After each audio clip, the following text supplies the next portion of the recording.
नमस्कार दोस्तों, मैं आज आपको एक बहुत इंटरेस्टिंग कहानी सुनाता हूँ। वर्ष 1970 में एक अमेरिकी भारत आए और इनका नाम था हॉर्स्ट रेचलबैचर।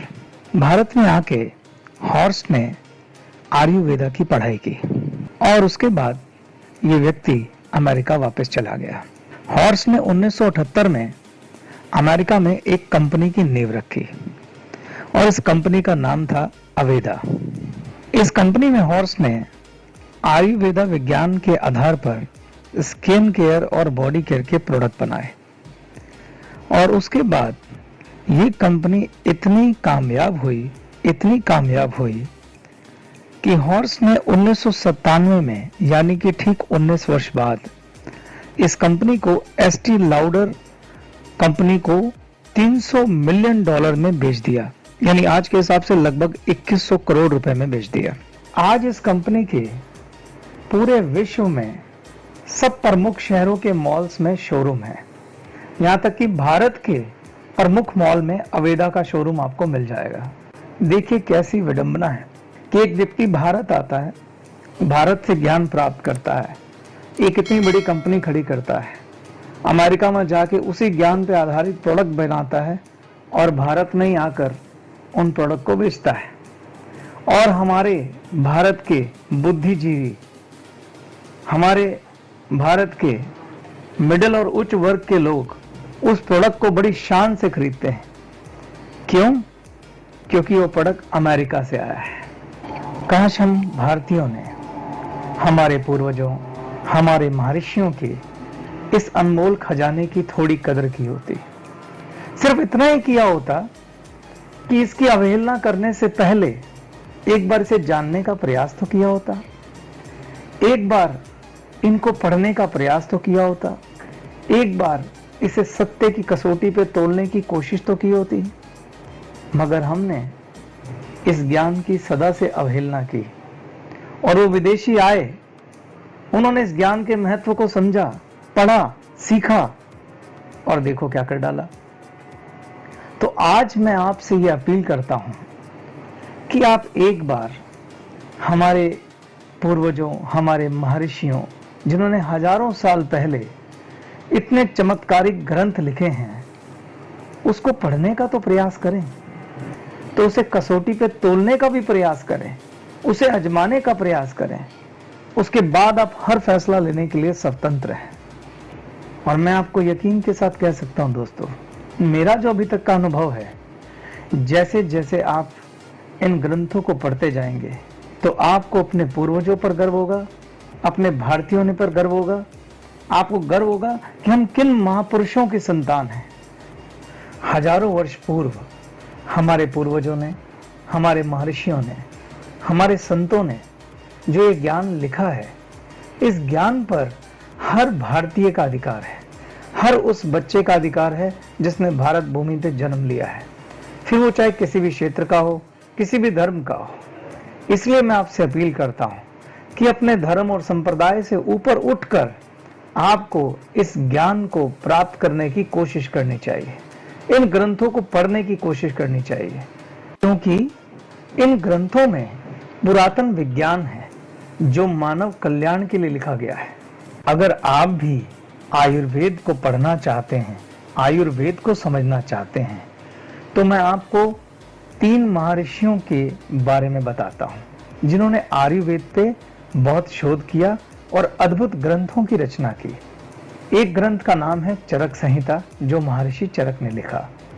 दूसरा ग्रंथ है सुश्रुत संहिता, जो महर्षि सुश्रुत ने लिखा। 2 और ग्रंथ हैं अष्टांग हृदयम और अष्टांग संग्रहम, ये महर्षि वाग्भट जी ने लिखे।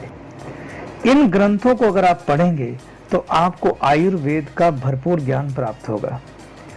एक अच्छी बात यह है कि एक और संत अभी कलयुग में भी हुए हैं, जिनका नाम है श्री राजीव दीक्षित जी। उन्होंने इन ग्रंथों को पढ़कर बड़ी ही सरल भाषा में आम व्यक्ति को इन ग्रंथों का ज्ञान उपलब्ध कराया है।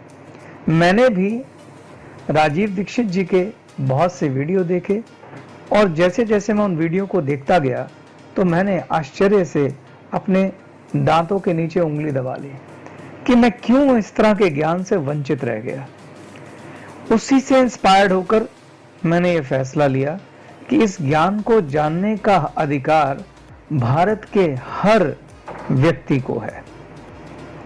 और उसी कड़ी में मैं आपको आज आयुर्वेद का एक छोटा सा परिचय देना चाहता हूं और उसके बाद आपसे कहना चाहता हूं जितना अधिक हो सके आप राजीव दीक्षित जी को आयुर्वेद पे सुने।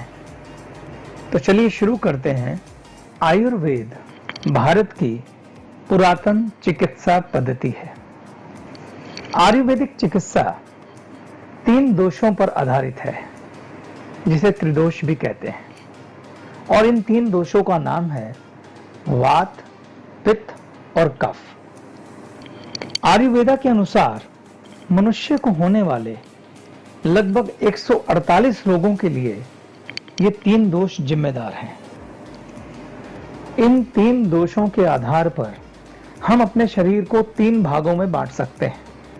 पहला भाग है सिर से लेकर छाती तक। सिर से लेकर छाती तक होने वाली लगभग 28 बीमारियां जैसे कि खांसी, नजला, जुखाम इत्यादि ये कफ बिगड़ने से होते हैं। छाती से लेकर कमर तक, छाती से लेकर कमर तक होने वाली लगभग 50 बीमारियां जैसे कि पेट में गैस, एसिडिटी, कॉन्स्टिपेशन इत्यादि पित्त दोष के बिगड़ने से होती हैं। और कमर से लेकर पैर तक होने वाली लगभग 80 बीमारियां जैसे कि जोड़ों का दर्द, चलने फिरने में तकलीफ, ये वात बिगड़ने पर होती हैं। अगर तीनों चीजें बिगड़ जाएं, अगर किसी व्यक्ति का कफ, पित्त, वात तीनों बिगड़ जाएं, तो कुल 158 बीमारियों को वह न्योता देता है। वात, पित्त और कफ 5 तत्वों से मिलकर बने हैं। आयुर्वेदा के अनुसार हमारा शरीर 5 तत्वों से मिलकर बना है। ये 5 तत्व हैं पृथ्वी, आकाश, वायु, जल और अग्नि। वायु और आकाश मिलकर वात का निर्माण करते हैं, अग्नि और जल मिलकर पित्त का निर्माण करते हैं और पृथ्वी और जल मिलकर कफ का निर्माण करते हैं। ये वात, पित्त, कफ देखने में कैसे होते हैं? कफ, जो नाक से निकलने वाली बलगम है उसे हम कफ कहते हैं। ये थोड़ा गाढ़ा और चिपचिपा होता है। पित्त, कई बार मुंह से अम्ल जैसा पदार्थ निकलता है खट्टे डकार के साथ, उसे पित्त कहते हैं। वात, शरीर से जो हवा बाहर आती है उसे वायु कहते हैं या वात कहते हैं। ये देखने में अदृश्य होती है।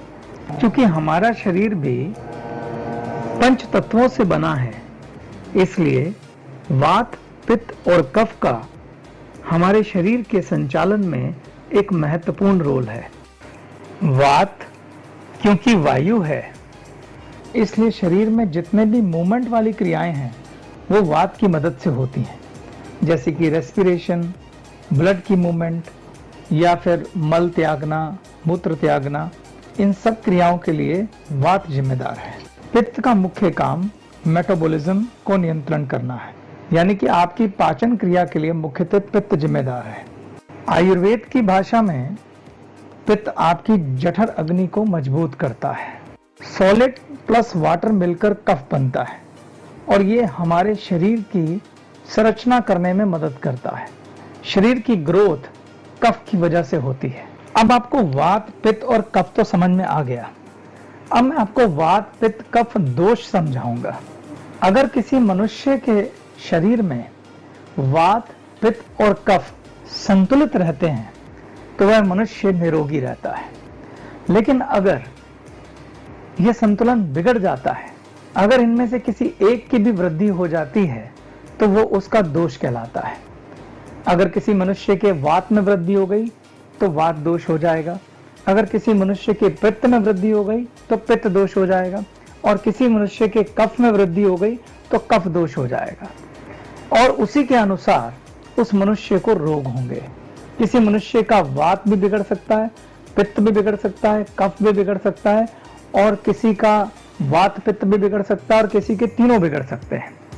आयुर्वेदा के अनुसार एक मनुष्य को होने वाली सभी बीमारियों का कारण वात पित्त कफ का संतुलित ना होना है। अब अगला प्रश्न ये उठता है कि वात पित्त कफ का संतुलन बिगड़ता क्यों है?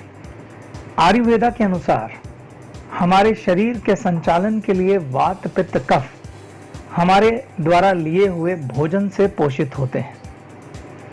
जो भी भोजन हम खाते हैं उसकी भी अपनी एक प्रकृति है। अगर आप ऐसा भोजन ले रहे हैं वात पित्त और कफ के अनुसार संतुलित है तो आपका वात पित्त कफ भी संतुलित रहेगा। लेकिन अगर आप ऐसा भोजन ले रहे हैं जिसमें वात की प्रकृति ज्यादा है तो आपको वात दोष हो सकता है, और अगर ऐसा ले रहे हैं जिसमें पित्त की प्रकृति ज्यादा है तो आपको पित्त दोष हो सकता है। इसके अलावा एक और महत्वपूर्ण बात समझने की आवश्यकता है। आयुर्वेद ने सभी मनुष्यों को 3 प्रकृतियों में बांटा है। हर व्यक्ति की अपनी एक मूल प्रकृति है। किसी की वात प्रकृति है, किसी की पित्त प्रकृति है, किसी की कफ प्रकृति है। आइए अब मिलकर इस टेबल पर एक नजर डालते हैं जिसमें मैंने संक्षेप में वात पित्त कफ को समझाने का प्रयास किया है। सबसे पहला पॉइंट, कफ सिर से छाती तक, पित्त छाती से कमर तक एंड वात कमर से पैरों तक। कफ की वजह से 28 रोग होते हैं, पित्त की वजह से 45 रोग होते हैं और वात की वजह से 80 रोग होते हैं। कफ की वजह से होने वाले रोगों के उदाहरण हैं सर्दी, खांसी, जुखाम, आलस्य, सिर दर्द, भूख न लगना, अस्थमा, साइनोसाइटिस, डायबिटीज, शरीर में ठंडापन, मन की सुस्ती, ज्यादा नींद आना। पित्त के दोष की वजह से होने वाले रोग हैं गैस, एसिडिटी, पेट में जलन, सर दर्द, बाल झड़ना, बाल सफेद होना, खुजली, खारिश, फोड़े, कील, मुहासे, त्वचा के रोग, मुंह में छाले, आंत में छाले। अगर इस तरह की कोई बीमारी होती है तो आप समझ लीजिए कि आपका पित्त बिगड़ा हुआ है और आपको ऐसा भोजन करना है जो पित्त का नाश कर सके। वात, शरीर में अकड़न, चलने फिरने में दिक्कत, नींद में कमी, बेचैनी, ये सब वात रोग के लक्षण हैं। कफ 0 से 14 वर्ष में प्रबल होता है, पित्त 14 से 60 वर्ष में प्रबल होता है और वात 60 वर्ष से अधिक आयु में प्रबल होता है। जो नाक से बलगम निकलती है वो कफ होता है, जो मुंह से बलगम निकलता है वो पित्त होता है, और जो भी वायु शरीर से बाहर निकलती है किसी भी फॉर्म में वो वात होता है। कफ शरीर की संरचना में मदद करता है, शरीर की ग्रोथ में मदद करता है। पित्त पाचन, भूख, प्यास, शरीर का ताप, इस कार्य को करता है। और वात शरीर में जो ट्रांसपोर्टेशन होती है, खून का संचालन, श्वासों का संचालन, उसके अलावा मल त्यागने का संचालन वात की वजह से होता है। कफ रात में बहुत प्रबल होता है, पित्त दोपहर में प्रबल होता है और वात सुबह प्रबल होता है। हम सबकी अपनी एक मूल प्रकृति होती है। कफ के निवारण के लिए अगर किसी का कफ बढ़ा हुआ है तो उसे च्यवनप्राश, शिलाजीत, दूध में केसर, दूध में हल्दी, दूध में पिपली, तुलसी, अदरक, चाय में मसाला, शहद, गुड़ इत्यादि डालना चाहिए। कफ जो है उस दोष का निवारण करते हैं। पित्त के निवारण के लिए हमें एलोवेरा, गेहूं, गिलोय, देसी गाय का घी, मसाले कम खाने चाहिए, कच्ची सब्जियां खानी चाहिए, अंकुरित दलिया खाना चाहिए, दूध, देसी गाय का दूध पीना चाहिए, खीरा खाना चाहिए, तरबूज खाना चाहिए, नारियल पानी पीना चाहिए। मुंह की लार बहुत महत्वपूर्ण है, हरी सब्जियां, मुंह की लार में भी सुबह की कच्ची लार बहुत महत्वपूर्ण है, सलाद, ये सब खाना चाहिए। वात के लिए हल्दी, निगुंडी, एलोवेरा, ये सब खाना चाहिए। हमें अपनी औषधियों का चयन भी मूल प्रकृति के अनुसार ही करना होता है। इसके अलावा परहेज बहुत महत्वपूर्ण है। एक तरफ आप वो खाना खा रहे हैं जो आपके दोष का निवारण कर रहा है, अगर उसके साथ आप वो भी खाना खाएंगे जो दोष को बढ़ा रहा है तो इलाज होगा नहीं। इसलिए आयुर्वेद में परहेज का महत्वपूर्ण रोल है। तो कफ में अगर आपका कफ दोष बढ़ा हुआ है तो आपको निम्नलिखित चीजों का परहेज करना चाहिए। वसा युक्त चीजें, भैंस का दूध, मांस, मक्खन, पनीर। पित्त के केस में आपको अम्लीय खाने से बचना चाहिए। मिर्च, अचार, खटाई, मसाले, पराठे, चाय, तला हुआ भोजन। आपका जब पित्त बढ़ा हुआ है, इनसे बचना चाहिए। इसी प्रकार से वात में कच्चे केले की सब्जी, ठंडी हवा में नहीं बैठना चाहिए, नमकीन नहीं खानी चाहिए, कॉफी नहीं पीनी चाहिए। ये सब मैंने आपको कुछ उदाहरण मात्र दिए हैं। आपको कोई भी भोजन आप करते हैं तो आपको उसकी प्रकृति जाननी चाहिए और अपनी प्रकृति के अनुसार उसका चुनाव करना चाहिए। इसी के साथ मैं इस प्रेजेंटेशन को समाप्त करता हूँ। किसी गलती या त्रुटि के लिए मुझे क्षमा करें, क्योंकि मेरा एकमात्र उद्देश्य सिर्फ यही है कि आप स्वस्थ रहें, आपका मंगल हो। धन्यवाद।